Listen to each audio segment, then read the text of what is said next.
Bonjour à tous, donc présentation de la première étape de configuration de l'add-on Hello Sheets. Donc vous cliquez sur ce menu, ça vous amène ici. Vous avez juste à mettre votre client secret et le client ID que vous trouvez. Vous avez dans le dialogue toute une explication pour vous dire où le trouver. Maintenant, il y a aussi des étapes de vérification supplémentaires pour que vous puissiez identifier s'il y a un problème, d'où ça vient. Donc une fois que vous avez tout renseigné et que la configuration est bonne, il va vous donner une validation, vous dire que tout est bon. À partir de là, vous pouvez maintenant aller dans import et synchronisation. Donc ne tenez pas compte de ce message, c'est une vieille version. Donc on peut importer par campagne.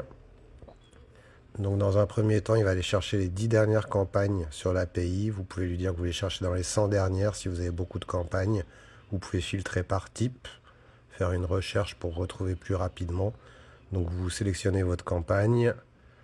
À partir de là, il va aller étudier la campagne et voir toutes les données qu'il arrive à y trouver.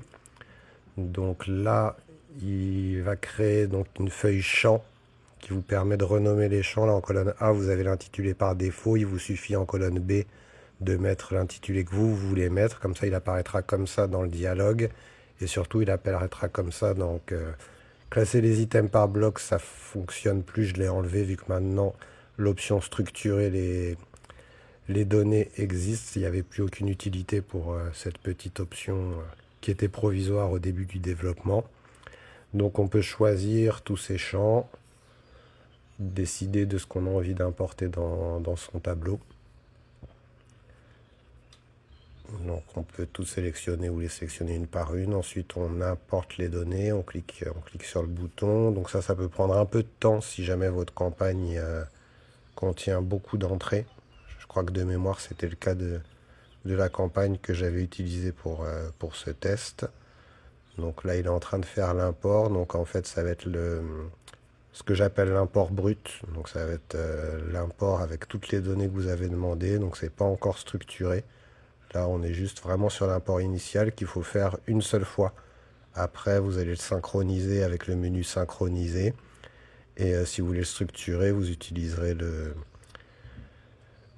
menu qui permet de ventiler et structurer les données par tableau. Donc là maintenant, j'ai choisi l'import par période. Donc il suffit de choisir les dates que vous voulez. Alors attention, important, si vous souhaitez synchroniser plus tard avec l'API, vous prenez bien la date du jour pour clôturer, parce que sinon vous aurez un trou entre la fin de la période que vous aviez choisie et le jour de votre import pour les synchros futurs. Donc là, exactement même fonctionnement, hein, on choisit les données qu'on souhaite importer et ensuite on va aller valider ça et ça va vous refaire le même type d'import brut exactement, si ce n'est qu'en fait ce coup-ci vous aurez toutes les campagnes au lieu d'avoir une seule campagne et les items. Là vous avez toutes les campagnes, tous les items. Donc là il est en train de créer la feuille brute.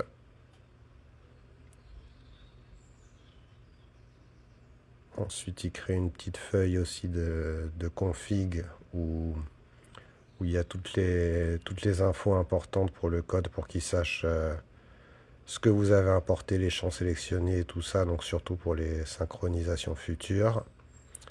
Donc ça vous donne un import brut de ce type-là que vous pourrez après aussi synchroniser et que vous pourrez ventiler en tableau structuré si vous le souhaitez. Donc ça c'est pour la première étape, donc c'est pour vraiment l'import initial qu'on ne va faire qu'une seule fois.